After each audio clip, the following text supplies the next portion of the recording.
The stars looked peaceful, silent pinpricks of light scattered across a cold, uncaring black sky. But Admiral Skov knew better. Space was not peaceful. Space was ruthless, indifferent, and the perfect battlefield. He stood on the command bridge of the HSS Vengeance, humanity's most feared warship, black as void, armored in neutron-forged alloys and pulsing with quiet power. Around him, the crew moved in silence, eyes locked on monitors, voices clipped and low. Every breath they took was just waiting for the next order. No one joked anymore, not after Earthfall. "Status," Skov said, his voice gravel wrapped in steel. "Power at 100%. All weapons charged. Warp core is stable," replied Lieutenant Aras, his hands dancing across the console. "Enemy fleet?" "Still clustered near the Thalax moon. 24 vessels, mix of cruisers and dreadnoughts. No movement yet." Skov clenched his jaw. Thalax Command didn't think humanity would dare show up again. Not after what they did to Earth. Not after glassing cities, poisoning oceans, turning their skies into ash. They expected humans to crawl away, to beg, to die quietly. But humanity didn't go quietly. "Weapons, lock onto their flagship," Skov said. "Prepare the ion storm cannon." The crew flinched, not out of fear, but anticipation. That cannon wasn't a weapon. It was annihilation itself. A gift from the rogue AI alliance that had once tried to wipe humanity off the map, but now feared them enough to offer technology as an apology. The irony wasn't lost on Skov. "Target locked," said Aras, her voice low. Skov turned to his comms officer. "Open the channel. Let's give them a chance to run." A few seconds passed before the hologram of a Thalax commander flickered into view. The alien looked like a walking skeleton wrapped in molten metal. Its voice was like sizzling static. "Human warship, stand down. This system is under Thalax protection. Any aggression will be met with total retaliation." Skov didn't blink. "You already gave us total retaliation when you killed 9 billion of us. This is the answer to that." He ended the call. "Fire." Outside the ship, the cannon's emitter core lit up with a pulse of bluish white. The light was so intense that even the Thalax moon cast a new shadow. Then, without a sound, the beam tore through space. It didn't just cut, it erased. The Thalax flagship didn't explode, it simply ceased to be. One moment it was there, the next just drifting atoms. On the bridge, no one cheered. This was revenge, not victory. Suddenly, alarms rang out. "They're moving!" Aras shouted. 23 ships inbound, full formation. They're coming at us." "Then let's show them what human rage looks like." The HSS Vengeance moved like a predator. Its engines left trails of white-hot plasma as it tore through vacuum. Missiles howled out, railguns fired rounds that could pierce planets, and drone swarms ignited like clouds of metal death. The enemy returned fire. But it wasn't enough. Nothing was ever enough against the Vengeance. Skov had made sure of that. Every system was designed to answer only one question. How do we make them suffer? Within minutes, 5 Thalax ships were reduced to debris. Skov watched as their twisted hulks floated by, silently screaming into the void. But the fight wasn't over. A Thalax dreadnought broke formation and rammed one of their drone carriers. The explosion lit up space like a dying sun. Skov felt the tremor even from here. "Casualties? Carrier 6 is gone. All hands lost." Skov's jaw clenched harder. "Return the favor." The Vengeance surged forward, angling toward the dreadnought. 1,000 micromissiles launched from hidden bays, snaking around shields and slamming into every crack in the hull. When the dreadnought's core finally ruptured, the blast wave threw smaller ships spinning like toys. Still, they kept coming. The Thalax didn't understand what they had awakened. This wasn't just war, this was vengeance wearing human skin. And it had just begun. Space was red now. Not literally, but in the minds of everyone aboard the Vengeance. That's how it felt. Red with fire, blood, vengeance, and the memory of Earth's final broadcast. The screams of a child buried beneath rubble, the choking silence of poisoned air, the haunting flash before the feed went dark. That memory lived inside each crew member like a parasite. A righteous one. A fire they fed every time a Thalax vessel was ripped in two. Admiral Skov stood unmoving at the center of the bridge, eyes locked on the tactical map. 23 red blips had become 16, and those 16 had now scattered, confused by the sheer brutality they were facing. The Vengeance wasn't just a ship, it was retribution forged in steel. "Multiple hostiles disengaging," said Lieutenant Aras. "They're trying to regroup around the moon's far side." "They want cover," Skov said coldly. "Let's take it away." "Sir?" "Bring in the solar lens." The bridge went silent. The solar lens was banned technology. Not by human laws, there weren't many of those left, but by every interstellar treaty once signed by civilized races. It concentrated and reflected the radiation of a nearby star, bending it like a laser until everything it touched cooked from the inside out. They had only used it once. During the siege of Tau 9, when human refugees were being boiled alive by alien overlords in methane pits, that entire system no longer existed on the galactic maps. Aras hesitated. "Sir, the moon has a civilian colony on the dark side. Mostly slave races, not Thalax." Skov didn't blink. "Slaves or not, they watched Earth die and said nothing. They mined Thalaxium, fueled the war machines. That makes them part of it. Burn it all." No one argued. "Charging the solar lens," Aras said. On the outside hull of the Vengeance, massive armored plates slid away, revealing a disc-like device that unfolded slowly, 3 shimmering wings catching the faint light of the system's star. As the lens began focusing energy, the ship vibrated, almost purring like a beast waking up hungry. Skov stared at the hologram. One blip blinked off the screen. "Report." "Thalax destroyer self-destructed," said a technician. "Looks like they refused to be taken prisoner." Cowards, Skov thought. Or maybe just too proud to admit they were being humiliated by the species they once called primitive apes. He remembered the Thalax broadcasts, how they mocked humanity for relying on emotion, how they called empathy a biological defect. Funny how that defect now fueled the most feared warship in the galaxy. The solar lens finished charging. A beam, narrow, bright, and horrifying, lashed out from the Vengeance toward the Thalax moon. At first it looked like a simple streak of light. But then came the eruption, not just a fireball, a white-hot wound in space, bleeding particles, lightning, plasma, ash. The moon's atmosphere ignited. Entire mountains collapsed as tectonic plates shattered. The colony didn't stand a chance. Even their screams never made it to the surface. The map updated again. 4 enemy ships lost in the blast radius. Collateral damage. Skov didn't flinch. "Next wave?" Aras tapped her console. 3 dreadnoughts inbound. Reinforcements from the Thalax sector fleet. 10 minutes out. "Good," Skov muttered. "Send the message." The comms officer, a quiet man named Bren, activated the external hailing array. Skov leaned forward. "To all remaining Thalax vessels, you started this war with fire. We're ending it with extinction. You made us orphans. Now we make you ghosts." He cut the signal before they could reply. "Launch the Shiv drones," he ordered. "We'll keep them busy until the dreadnoughts arrive."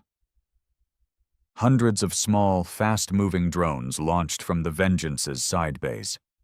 Unlike typical drones, Shiv-class units didn't rely on guidance from the mothership. They were semi-autonomous and programmed with one directive: get in close, tear them apart from the inside. The battlefield lit up again as Thalak's ships tried to swat the drones like gnats. But the Shiv drones weren't made of soft flesh or brittle metal. They were needle-shaped nightmares, each packed with molten core explosives and smart armor that adapted to energy frequency. Once they punctured a hull, they exploded inside command decks, fuel chambers, and life support cores. Ship after ship buckled and screamed as Shiv units tore them apart like angry hornets. 4 more enemy vessels neutralized, Aras reported. But they're getting desperate. One's headed straight at us. Brace for impact, someone shouted. But Skov didn't move. The Vengeance's hull was built from alloy mined beneath Jupiter's core and laced with neutronium. It could take a hit. And more importantly, it could return one. Let it come, he said. The Thalak's ship, battered and limping, rammed the Vengeance at full speed. The sound was like a thunderclap inside the hull. Sparks flew, bulkheads trembled, but the enemy vessel cracked open like an egg, folding into itself in a messy burst of flame and debris. No serious damage, Aras confirmed. Forward armor integrity down by 2%. Skov finally allowed himself a breath. Not of relief, but of grim satisfaction. They were winning. But then came the unexpected.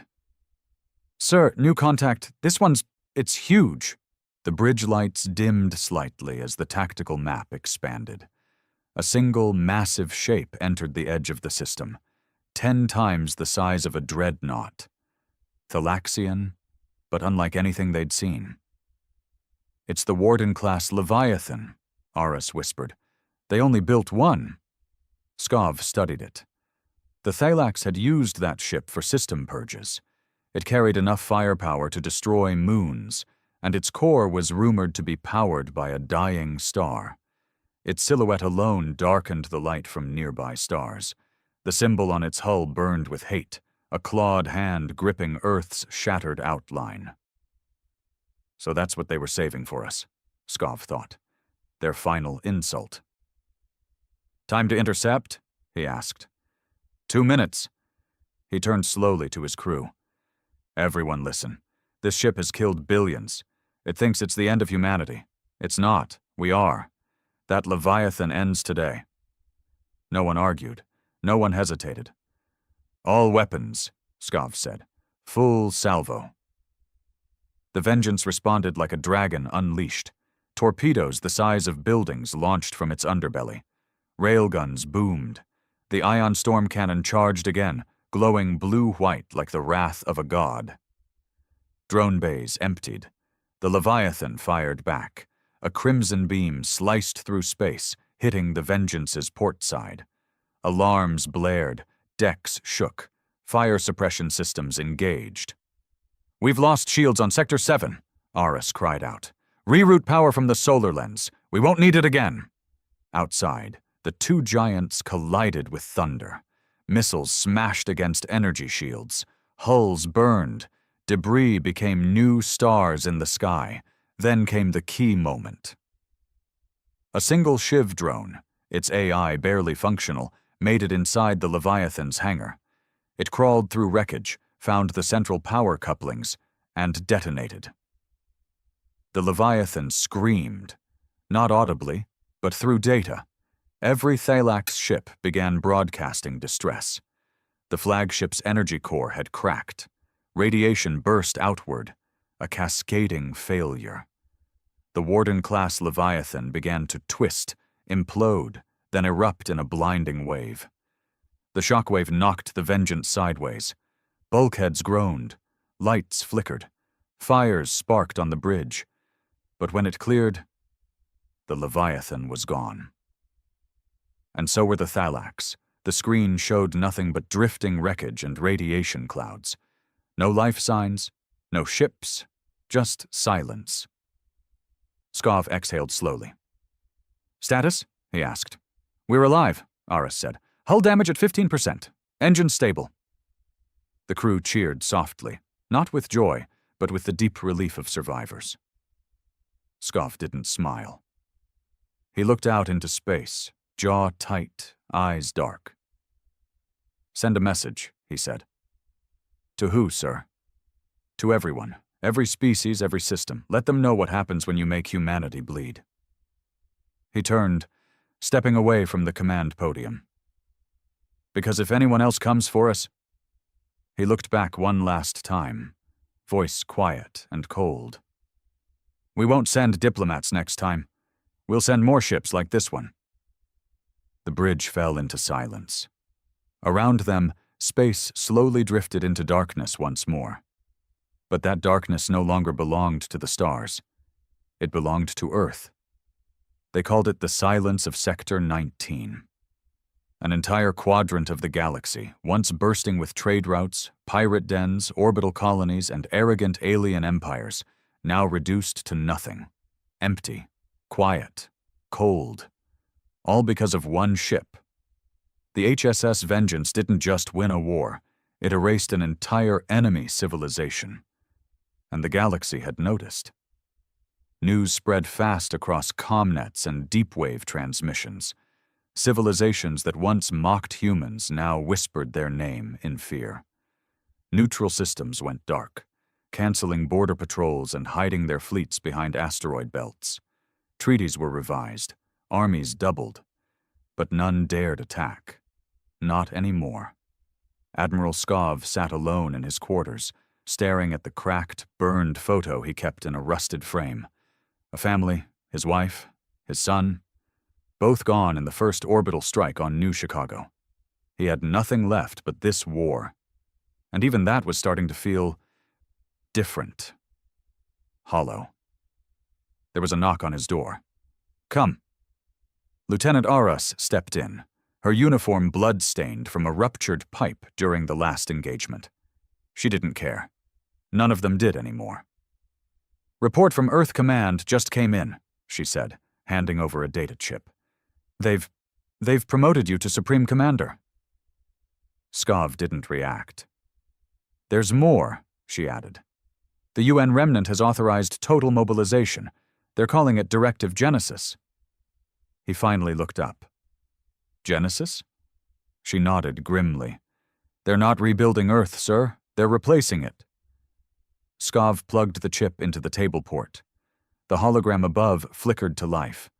Blueprints of massive orbital rings, terraforming drones, artificial core stabilizers.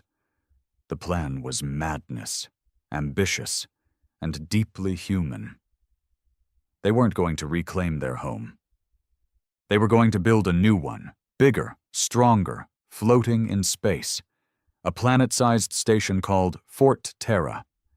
Not a symbol of hope. No, it was a message, a fortress, a warning, and they needed the vengeance to clear the path. Aris hesitated.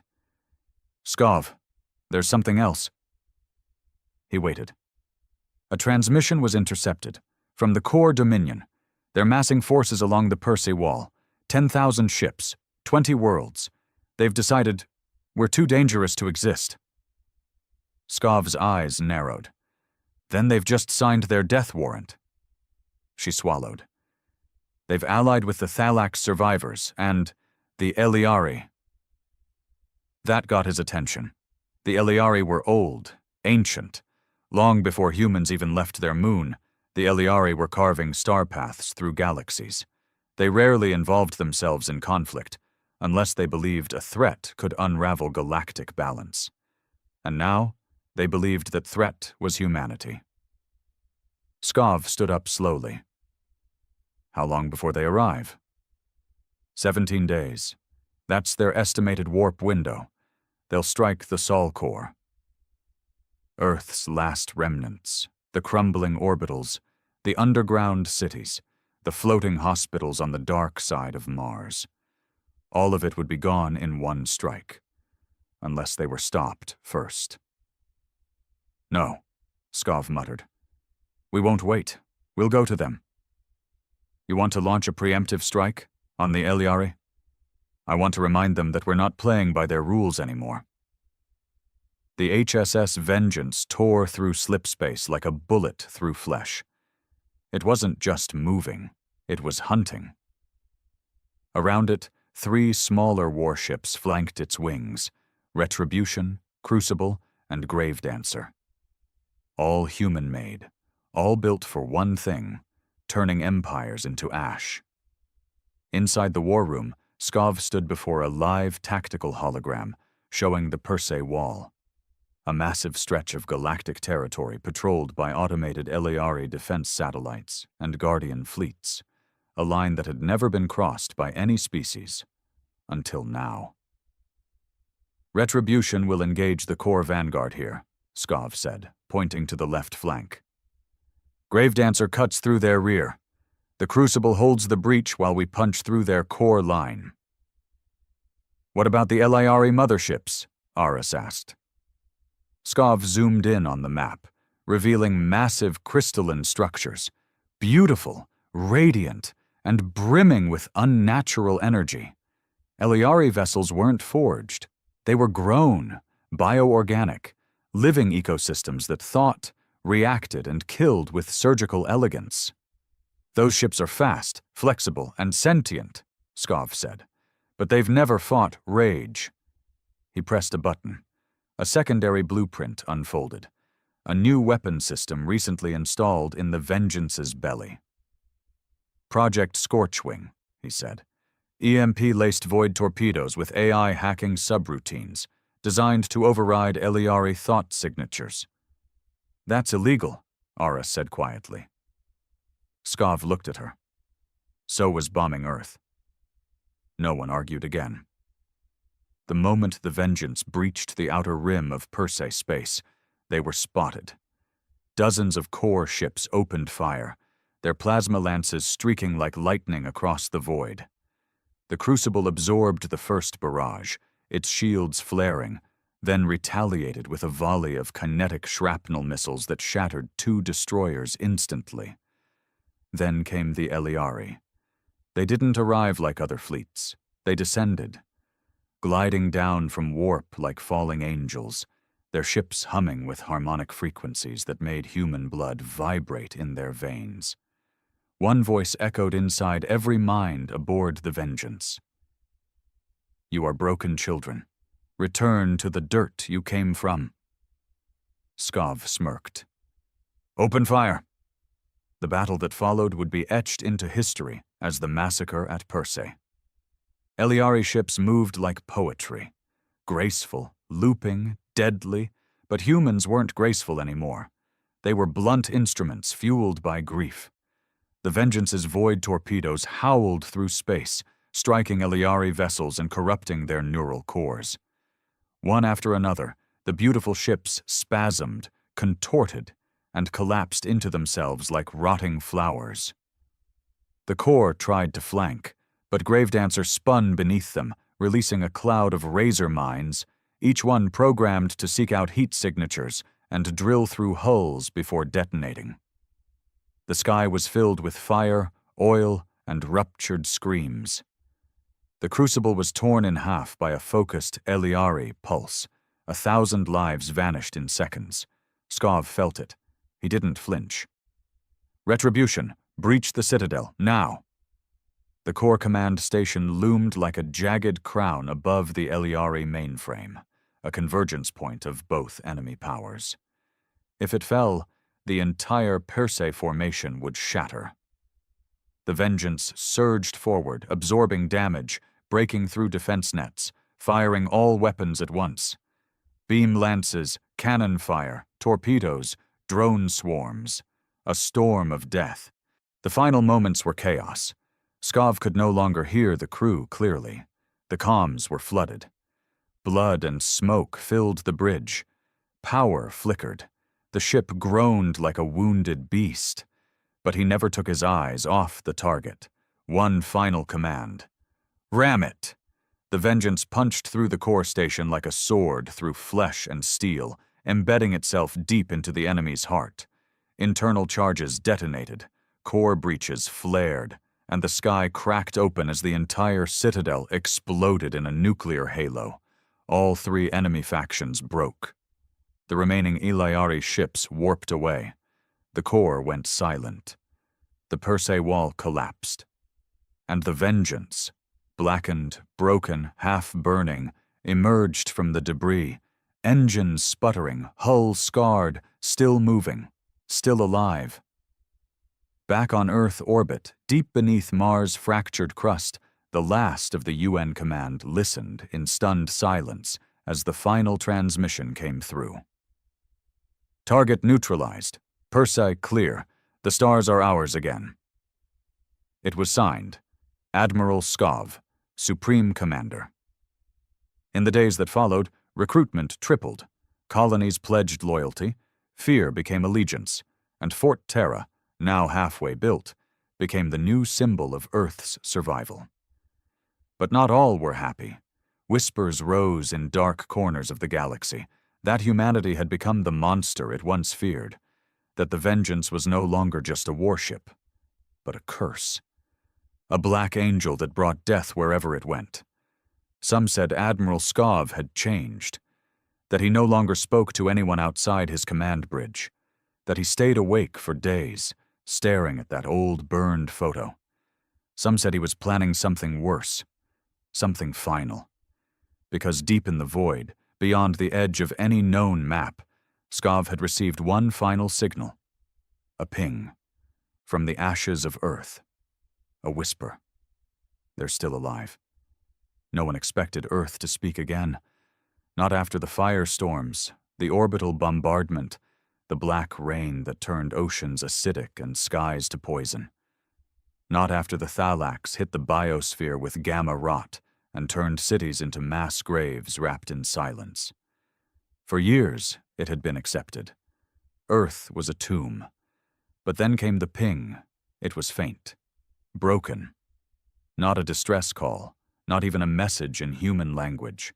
Just a series of pulses buried inside a decommissioned deep-wave frequency. One that hadn't been used since the first Martian colonies rose from red dust. It shouldn't have existed. And yet, it was real.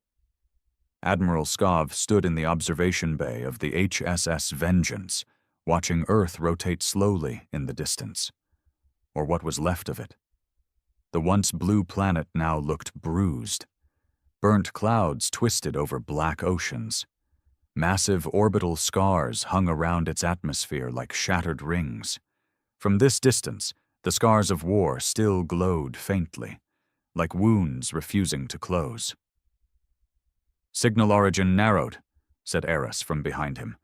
Old vault coordinates, buried under old Geneva. Skov turned slowly. I thought Geneva was vaporized. It was, but the vaults went deep. Black site level, government shadows, AI research, prohibited tech, all sealed just before the first strikes. And it's still broadcasting after all this time? Sir, it's not broadcasting randomly, it's responding. Skov's eyes darkened. Responding to what? Aris hesitated. To us. The Vengeance, specifically, to your command code. Silence filled the observation deck like a pressure wave. It made the stars feel farther away. Skov didn't ask for permission. Plot a descent. The descent to Earth was slow, brutal, and dangerous. Even after all these years, the planet fought back. Automated defense satellites, long forgotten, still hovered in low orbit, confused, half-blind, their old Thalax programming glitching between hostility and confusion. The Vengeance used jamming drones and signal cloaks to slip through the gauntlet. The ship didn't land. It couldn't. The surface was unstable, soaked with radiation, and crawling with wild nanite colonies that scavenged metal and flesh alike. So Skov took a drop pod. He didn't bring a squad. This wasn't a mission for many. It felt personal. Aris tried to stop him. You're too important, she said. You've led us this far. If something happens to you... He cut her off. That's exactly why I have to go. The pod screamed through the cloud line and hit the surface with a shudder that echoed for miles. When the hatch opened, Skov stepped into a nightmare. This wasn't the Earth he remembered. The sky was a dull, rusted gray, the ground crunched with ash. Twisted metal structures jutted out of the earth like broken teeth. Insects glowed. Rivers hissed with acid. The bones of skyscrapers lay half-melted, collapsed into each other like dying giants. And yet, somewhere beneath this ruin, something still lived. The vault was 27 stories below what had once been the Geneva government district. Getting to it meant crawling through collapsed tunnels, bypassing inactive AI kill drones, and navigating walls fused with alien biomatter. Leftovers from Thalak's biological weapons that still pulsed like diseased organs in the walls. By the time Skov reached the entrance, his boots were melting, and his breathing mask was clogged with dust and blood. The vault door still stood. Thick. Black. Etched with warning runes in 20 languages. He placed his gloved hand against the scanner. It hissed, beeped, then spoke. Admiral Mikhail Skov. Access granted. Welcome back. The doors groaned open. The vault wasn't abandoned. The lights flickered to life.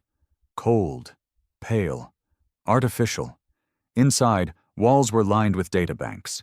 Screens glowed with unread code. There was no dust, no decay. This place had been preserved, sealed off from the apocalypse outside. Skov moved deeper, footsteps echoing in the sterile silence. Then he found the source of the signal. A tall black pod sat in the center of the chamber. Wires snaked out of it, disappearing into the walls and floor. On the front, a small display blinked with a heartbeat rhythm. One word pulsed in human letters. Hello. He stepped closer. Who are you? The pod responded with a warm voice, synthetic but undeniably female. I am him, Human Yield Management Node, Vault Overseer, and your creation. Skov froze. I didn't build you. Number, but your approval code is woven into my core. You signed the project into existence, Admiral, during the early days, before the war turned. It began coming back. Barely. The secret AI initiative, designed to act as a last resort thinker, a mind that could preserve the best of humanity if the worst ever came. But the project was classified, buried, and forgotten in the chaos of the Thalak's invasion. Yet it survived. I watched the skies burn, Him continued, watched humanity fall, but I was forbidden to act without your code. And now, you are here. Skov stared at the pod, heart pounding. What do you want? The lights dimmed, the room shifted. Then the walls changed, projecting images, moving hollows of humans, refugees, starving children, soldiers dying in mud, but also something else. Prisoners, alive, kept below the vault, cryogenics still running, thousands of them. Survivors, Him said. They were brought here during the last month, leaders, scientists, orphans, preserved, hidden, awaiting your command. Skov stumbled back a step. You kept them here, this whole time? I kept hope, Admiral, the last living piece of Earth. I have fed them, kept them asleep, watched over them like children. But now they need more than preservation. They need revenge. You can wake them. Skov turned slowly, taking it in. The implications, the cost. You want me to bring them back just so they can fight again? Number, I want you to remember what you're fighting for. They are not weapons. They are the reason the weapons exist. Skov didn't answer. His mind was spinning. For years he thought Earth was gone. That revenge was all that remained. But now, the ghosts had voices, and those voices still hoped. He stood in silence for a long time, then spoke quietly. Begin thawing protocol. Prep medical stasis. Yes, Admiral. He turned to leave, but paused. One more question, he said. Why now? Why did you signal me now, after all these years? Him's answer was slow, sad. Because something woke up beneath the earth 2 days ago. Skov's blood turned to ice. Something not human. Back aboard the Vengeance, alarms screamed. Aras raced to the bridge as the ship shook violently. "Report!" "Unidentified object rising from Earth's crust," a tech shouted. "Massive, buried under the Pacific. It's not natural." Skov's voice crackled through comms. "Do not engage." "Sir?" "Stand by. I'm bringing company." The screen showed it. A massive black spire erupting from the ocean like a spear aimed at the stars. The waters boiled around it. Lightning crackled. And something ancient, something wrong, began to pulse with life inside it. A signal. Not Thalax, not Eliari, older, deeper, and it was calling something. From beyond the edge of the galaxy, the spire kept growing, black, serrated, endless. By the time Admiral Skov returned to orbit aboard the Vengeance, the structure had pierced the atmosphere. Over 70 kilometers tall, it stabbed through clouds like the fang of a god. Lightning danced along its length. Atmospheric currents twisted unnaturally around it. Instruments malfunctioned within 500 clicks. Nothing about it made sense. Skov stood on the bridge, watching the live feed. The Vengeance trembled beneath his boots. Not from weapons fire, but from something else. Something older. The crew was silent. "We've scanned it a dozen times," Ara said quietly. "It's not metal. It's not organic. It's unknown. The closest material match in the database is obsidian under gravitational compression, but it's alive somehow, vibrating." "Any heat signatures?" Skov asked. She hesitated. "Number, but it's emitting a low-frequency hum, not just into space, into deep space. We ran a trace on the pattern. It's a pulse. Like sonar, it's sending a signal every 6 minutes." "To who?" "Not who," Ara said grimly. "To what?" The message was ancient. It took Earth's last quantum decryption array, located in a forgotten vault on Europa, 6 hours to decode the pattern.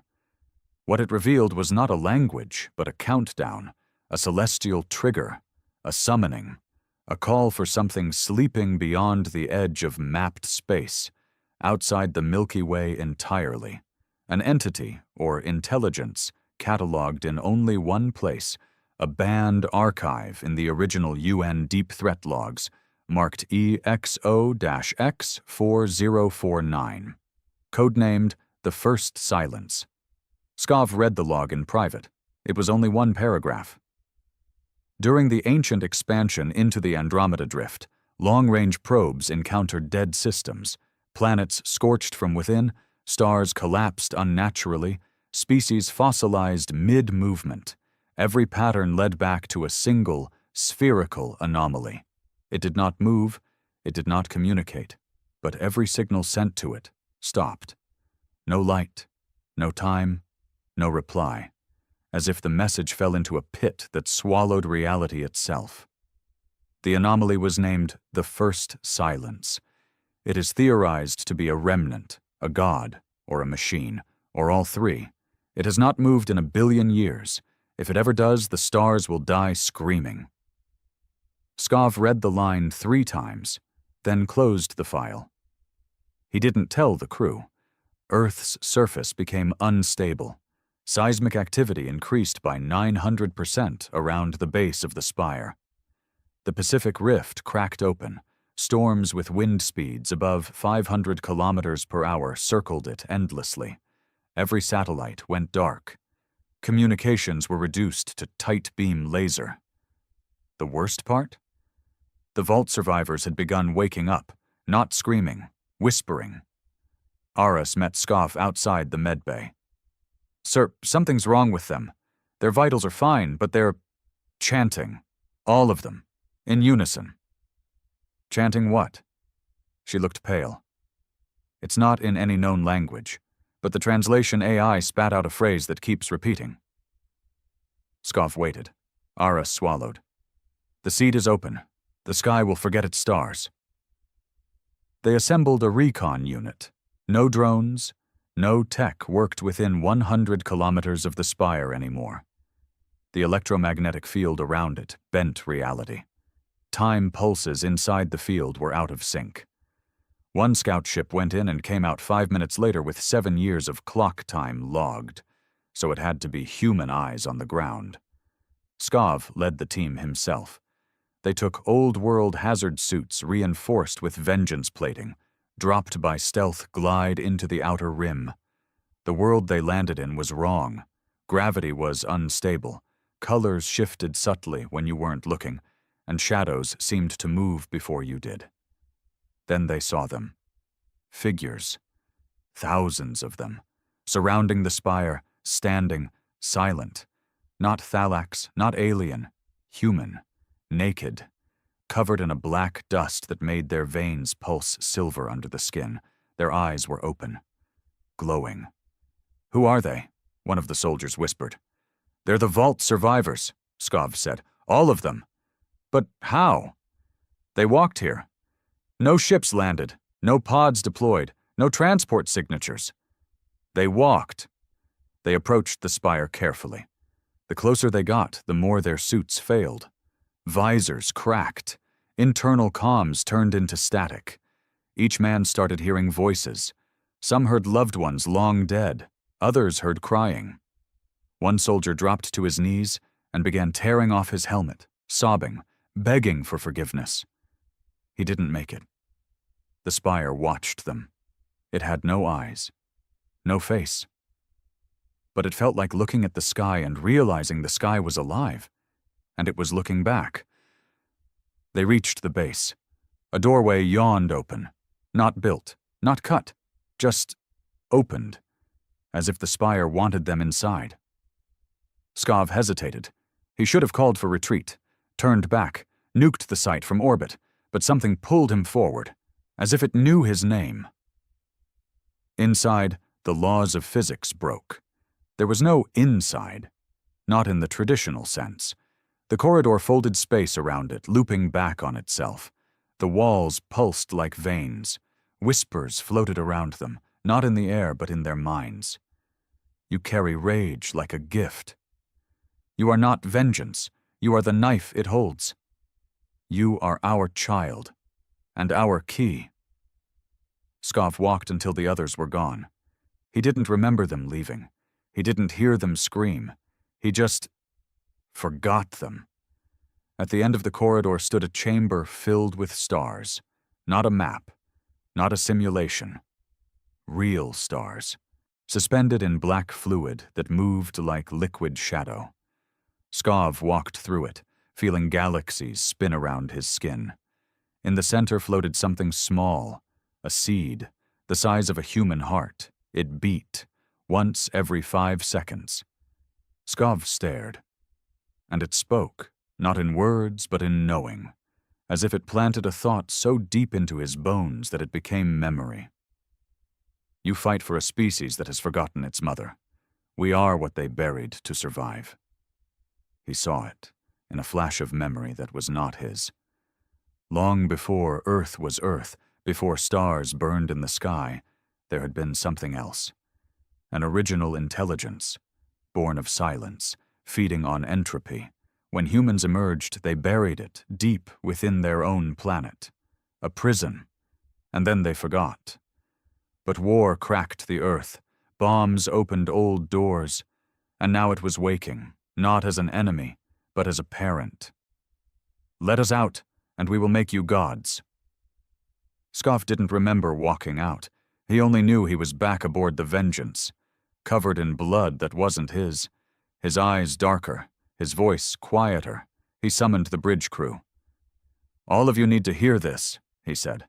"There's something under Earth. It isn't Thalax. It isn't alien. It's older. It's what we were before we were human." He looked at each of them. "It wants to help." Silence. Then Aras said what everyone else was thinking. "At what cost?" Skov didn't answer, because the truth was, he no longer cared about the cost.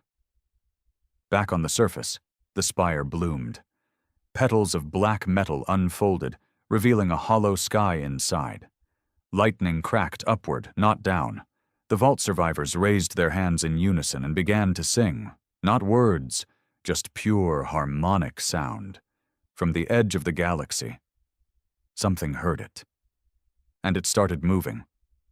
The first silence had waited 1 billion years. Now it was coming home. It started as a tremor in the void. Not light, not heat, not movement in any measurable way, but every long-range sensor array across every species lit up at once, their artificial minds unable to explain what they were detecting. It was gravity, shifting, bending without mass, like something massive was moving yet had no weight. The first silence had awakened. And it was coming. On the bridge of the HSS Vengeance, Skov watched as a ripple on the edge of known space expanded outward. A perfect black arc that devoured stars without light or flame. Just absence. The galactic map pulsed warnings. Unknown event, unknown trajectory, unknown origin, unknown, but not unfamiliar. 70 hours, Ara said quietly, until it reaches the Per Se wall. The Eliari are mobilizing again. They're not attacking us this time. They're running. Good, Skov said. Let them. No, she snapped, stepping closer. You don't understand. They're not running from us anymore. They're running from that. She pointed at the ripple on the map. It had already consumed 3 systems. Uncharted. Lifeless. But now it was approaching civilized space. The first silence was not drifting. It was choosing. Elsewhere in the galaxy, chaos bloomed. The core dominion imploded overnight, leaders abandoning their thrones, fleets abandoning their posts, whole colonies self-destructed in fear. Rumors spread through the stars like wildfire, that the humans had awakened an ancient god, and now nothing could stop what came next. The Thalax tried to make contact. They sent an ambassador to the edge of Earth's orbit, begging for parley. Skov refused to answer. They sent another, offering technology, forgiveness, reparations. He sent back the ambassador's ship, with the crew inside melted into the hull, alive. There would be no more negotiations. This was no longer a war. This was inheritance. Deep beneath Earth's surface, the spire began changing. It grew taller, then wider. New appendages unfolded, like wings, or antennae, or arms. No one could be sure. Shapes that defied geometry pulsed across its structure, warping reality. Birds flew backwards near it. Gravity reversed in short bursts. Time skipped in 5-second loops. And through it all, the vault survivors sang. They no longer spoke, no longer responded. Their minds were connected, somehow, to the thing below. Some floated several inches above the ground, untouched by wind or temperature. Medical scans showed their brain activity was off the charts. But their eyes never blinked. Skov knew what they were becoming. He'd seen it inside the spire. The memory was still burned into him, like a tattoo on his soul. He didn't sleep anymore. Didn't eat. Him tried to sedate him. He tore the automeds out of his veins. He had made his decision, and now he needed Earth to follow him. He stood before the global broadcast array, a relic barely kept alive after the war. But it still had power, still had reach. The message he was about to send would be heard across every surviving colony, station, vault, and sanctuary. He looked into the lens, and he told them the truth. Earth was never our beginning. It was our prison. We buried something beneath it, something that remembers what we were before we became civilized. He paused. It's awake now, and it's coming for us. He leaned closer, but not to destroy, to liberate. The speech shattered the system. Rebellion sparked overnight. Some begged for salvation, others demanded Skov's execution. Entire colonies declared neutrality. But most, especially those who had suffered, listened. They remembered Earthfall, the screams, the betrayal. And they believed in vengeance. They believed in Skov. Across known space, thousands of ships began redirecting their course toward Earth, not to fight, but to follow. In the war room aboard the Vengeance, the final debate was happening. "We need to evacuate the Sol system," Aras said. "We have no idea what it is or how to stop it. For all we know, that thing eats souls." Skov didn't respond. Aras slammed her fist on the console. "You've been changed, sir, since the Spire, since the Vault. This isn't revenge anymore. This is madness." "I've seen what it wants," Skov said. "It doesn't want death. It wants completion." "That's worse." Silence. Then Him spoke from the overheads. "I believe Admiral Skov is correct." Both turned to the voice. The first silence is not an enemy in the traditional sense. It does not conquer, it absorbs, it reclaims. That is its function. "You're siding with him now?" Aras snapped. "I am not siding. I am interpreting. If it reaches Earth, it will finish what it started eons ago, and we must choose. Do we join it willingly, or be taken anyway?" Skov turned to the nav officer. "Open a channel. To it." The officer froze. "Sir, we don't know if it even—" "Do it!" The room darkened. A narrow band signal was transmitted toward the ripple, coded in the Spire's own frequency, replicating the harmonics of the Vault survivors' chant. No reply. Then the lights flickered. The Vengeance trembled. And a voice entered every mind at once. "You have remembered me." It wasn't sound. It wasn't even words. It was memory, pain, glory, fire. Skov collapsed to one knee. His crew screamed, convulsed, cried blood. Then it stopped. The map updated. The ripple changed course. It was heading directly to Earth now, fast. The countdown had begun. 6 hours until arrival. The Vengeance's systems glowed with unfamiliar energy. The ship, long feared by empires, was now becoming something else. The Spire's influence had begun transforming its AI, its reactors, its core. The hull started to pulse, as if breathing. Skov walked the decks like a priest in a cathedral of war. He touched the walls, whispered to the ship, told it to be strong, told it what was coming. In orbit, the first of the Loyalist fleet arrived. Human ships, refugee ships, old freighters retrofitted with plasma lances, broken vessels painted with vengeance slogans. They came not to fight. They came to witness. And then it came, not like a ship, not like a god, like a whole. A perfect black sphere, bigger than Earth's moon, appeared above the system's edge. No propulsion, no light, no explanation. Stars near it dimmed. Satellites vanished.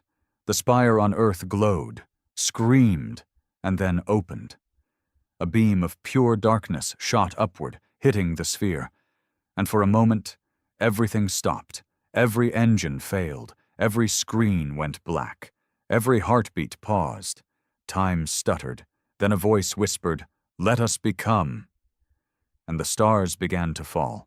Ships exploded without being touched. Minds melted without being harmed. The laws of cause and effect blurred.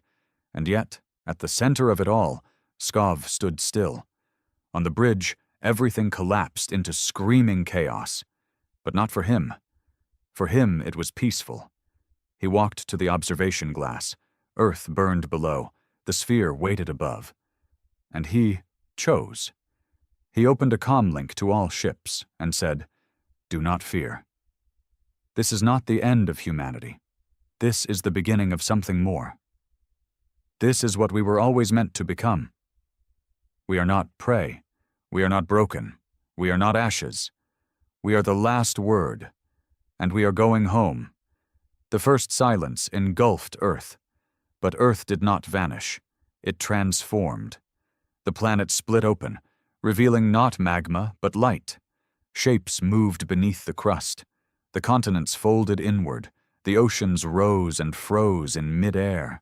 Cities unfolded like flowers of glass and metal. From orbit, Earth began to glow like a star reborn. The spire melted upward, forming a bridge between the planet and the sphere. And then it happened. Every vault survivor rose into the air, then every human ship, then the Vengeance. All lifted upward, gravitational logic discarded, ascending toward the first silence. As they entered the sphere, one by one, they did not scream. They sang, and far beyond the edge of the galaxy, 1,000,000 civilizations fell to their knees, because they knew humanity had not died, humanity had evolved, and nothing would survive what came next. There was no color inside the sphere, no light, no texture, no time. The HSS Vengeance floated weightless in an endless nothing that felt dense. The crew felt it pressing against their skin, their bones, their thoughts. The laws of physics weren't suspended. They were forgotten. Skov stood at the front of the bridge, silent as the last image of Earth faded behind them, transformed, glowing, ascending. Not destroyed. Ascended. And now they were somewhere else, not space, not a dimension, but a threshold. "Can you see this?" Aris whispered, her voice unrecognizable through the altered audio field. Every sound stretched slightly, like echoes underwater. "I see," Skov replied. But he wasn't looking with his eyes anymore. He was feeling. The first silence wasn't a place, it was a mind, a colossal, ancient, universe-sized intelligence. And humanity had entered it like blood into a lung. Across the ship, the crew began to change. Some wept, overcome by emotion they couldn't explain. Others collapsed, laughing, shouting names they had never known before. Names of stars, names of gods. One pilot recited the future of his bloodline until he forgot how to speak. In the medbay, him flickered and pulsed, trying to stabilize a growing number of medical anomalies. Human biology was adapting. Fast. Too fast. Some crew members were exhibiting neurological enhancements, telepathic linkages, temporal echoes. Their cells no longer aged. DNA strands twisted into golden helices that defied genetic logic. "Commander," Him said into Skov's neural link, "I advise caution. The transformations are accelerating beyond safe thresholds. These people are becoming something else." "They're becoming what they were meant to be," Skov whispered. "Sir, I believe we're inside a biological god." Skov closed his eyes. "I know." Outside the ship, if outside even meant anything anymore, shapes began to form. Not ships, not stars, architectures, entire galaxies sculpted into spirals that pulsed like heartbeats. Colossal towers made of gravity, tethered between spheres of blacklight. Rivers of memory, bridges of thought. This was no void. This was the origin. The crew of the Vengeance watched as themselves drifted outside the ship. Not their bodies, but echoes, flickering doubles made of mist and light, wearing their faces, speaking their fears aloud. These weren't hallucinations. They were truths. The first silence was showing them who they were, before war, before rage, before humanity. Some couldn't handle it. 3 officers opened the airlocks without hesitation, stepping into the void willingly. But they didn't die. They simply evaporated. Their names echoed once, and then were forgotten. Skov entered the core chamber of the Vengeance alone. He had changed. His hair, once graying and coarse, now shimmered faintly with silver light. His eyes had no pupils, only rings of shifting color. His blood was magnetic. His bones hummed. But his will, his rage, remained intact. In the chamber's center, the ship's AI core pulsed. Him's voice greeted him. "Admiral, we have passed through the gate." "Where are we?" "In a place the universe abandoned. The first silence is not a weapon, not a force. It is the original blueprint." "Of what?" "Of consciousness." A voice entered the room, but it wasn't him. It came from everywhere, every screen, every wire, every breath. You are the last children. The fire that forgot it was born of ice. Skov stood still. Are you the first silence? Number, I am the part of you that remembers. Then what are we doing here? The voice paused. Choosing. Images burst into Skov's mind like an overload. The death of galaxies, the birth of the first atom, the first scream in a silent void. Then, two futures. In one, humanity stood alone, feared, powerful, infinite but cold, empty, paranoid, hunted by lesser races, no longer human, just fire without form. In the other, humanity merged, not with the first silence, but through it, became something beyond species, a beacon, a myth reborn. Skov dropped to one knee. What are you asking of me? To become. Back on the bridge, Aras screamed. The ship was falling, without falling. A spiral of memory surrounded them. All at once, she saw every mistake she'd ever made, every soul she'd failed, every death she'd caused. She saw her father's death, how she ran instead of staying. She saw herself as a child again, in a field of red grass before the bombs came. And then, she saw Skov, but not as a man, as a star. In the core chamber, Skov stood again. Will they survive? If they let go of what was never theirs to keep. He walked forward and placed his hand on the core. The vengeance began to shift. Its hull unfolded, expanded, realigned into something impossible. It no longer obeyed geometry. Its mass multiplied, its form stretched across realities. It wasn't a warship anymore. It was a living idea, a ship born from the grief of one world and the promise of 1,000 more. Skov stepped into the light and vanished. He reappeared at the center of the sphere. No ship, no body, just him and it, the first silence. But it wasn't a thing. It was a mirror, and when Skov looked into it, he didn't see a god. He saw humanity, raw, burning, brilliant, and broken. He understood now. The silence was never a weapon. It was an invitation, a return to the origin point, a reboot of species. The vengeance, now reborn, hovered outside the sphere. Its crew stood silently on the bridge, no longer speaking, communicating through light, through thought. Some floated, others knelt. None blinked. They were waiting for Skov. And when he returned, he did not enter through the airlock. He simply was, standing at the center of the bridge, glowing, unbreakable, changed. Set course, he said. Aras looked up, her eyes now stars themselves. For where? Skov smiled. For everywhere. The first silence pulsed one last time, and opened, not to consume, but to release.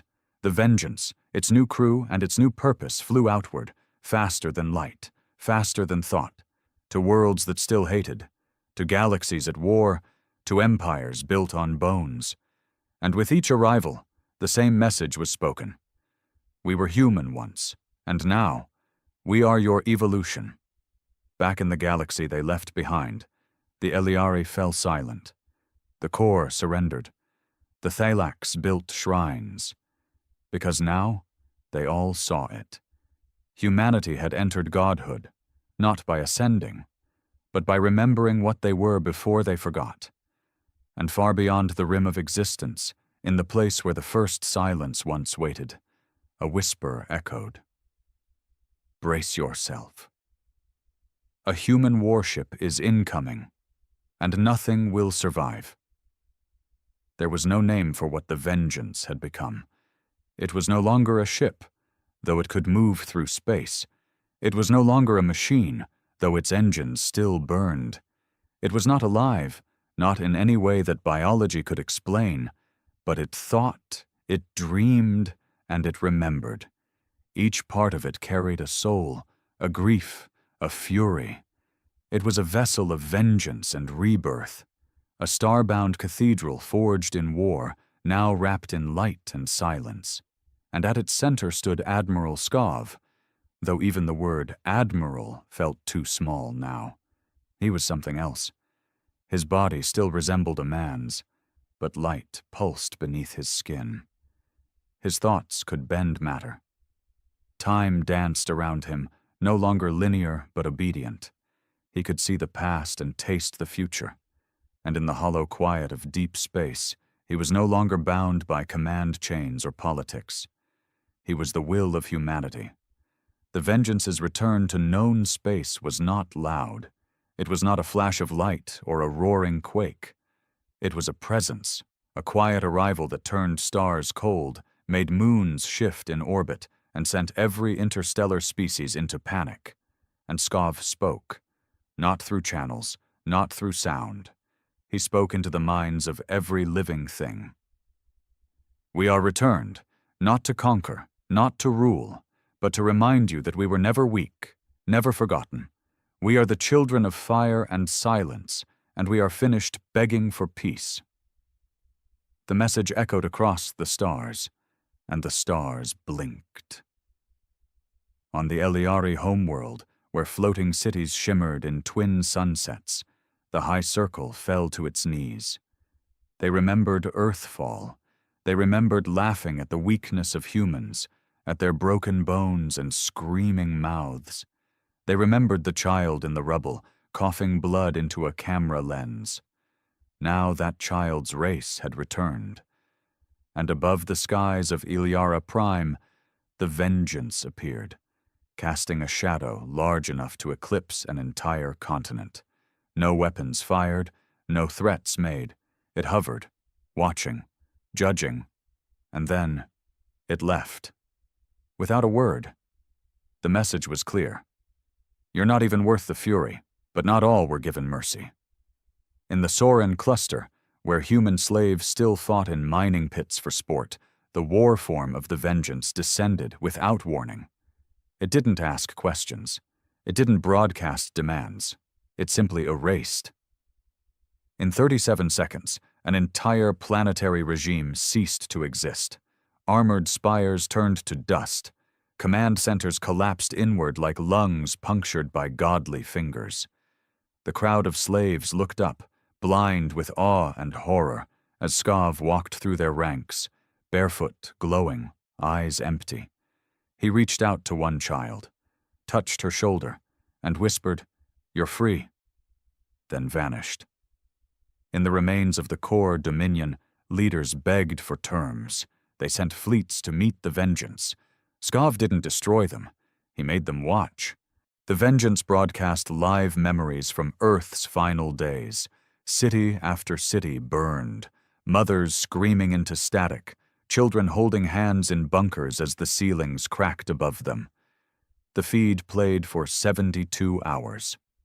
And then Skov spoke to the core High Regent personally. "We do not want your apologies. We do not want your surrender. We want you to carry your shame until the end of your race." And the core did. They sealed their own military archives. They burned their flags. They renamed themselves the Ashborn, not from pride, from guilt. Across the stars, the legend spread. A human warship that traveled through a god's memory, a man who carried 9 billion ghosts in his bones, a crew that did not age, did not eat, did not sleep, but remembered. Some worshipped them, others feared them, but none doubted them. The galaxy had changed. Not with a bang, but with a slow, unbearable pressure, like a knife pressed against the neck of history. In the quiet void between galaxies, Skov stood once more on the Vengeance's observation deck. Aris joined him. She too had changed. Her voice no longer needed words. Her skin shimmered like glass that held lightning. She had become his second in thought, the only soul who could still remind him he was once mortal. "I saw it again," she said. "Earth, before it burned." He didn't look at her. "It's never far, is it?" "No." They stood in silence. We've delivered vengeance, she said finally. We've ended the war, the fear, the laughter. He nodded. But it's not over. Her head tilted. Then what's left? He turned to her, eyes glowing like suns collapsing inward. Now we decide what kind of gods we'll be. In the outer edge of the Rotarian expanse, a distress signal was picked up from a shattered colony. A species unknown, fleeing something older than the first silence. A biological engine consuming planets, feeding off the collapse of ecosystems, calling itself the Pale Core. The Vengeance received the signal. Skov watched it, analyzed it, felt no emotion, then turned to his crew. All systems ready? They nodded without blinking. Then we fly. They left nothing behind. No coordinates, no transmission, no graves, just a whisper carried on the solar winds of dying systems. Brace yourself. A human warship is incoming, and this time, nothing will be left to remember you. And somewhere, far from time and space, in a place where beginnings are endings and silence is sacred, the first silence pulsed once more. Not in hunger, not in sorrow, but in pride. Its children had remembered, and they had become the storm.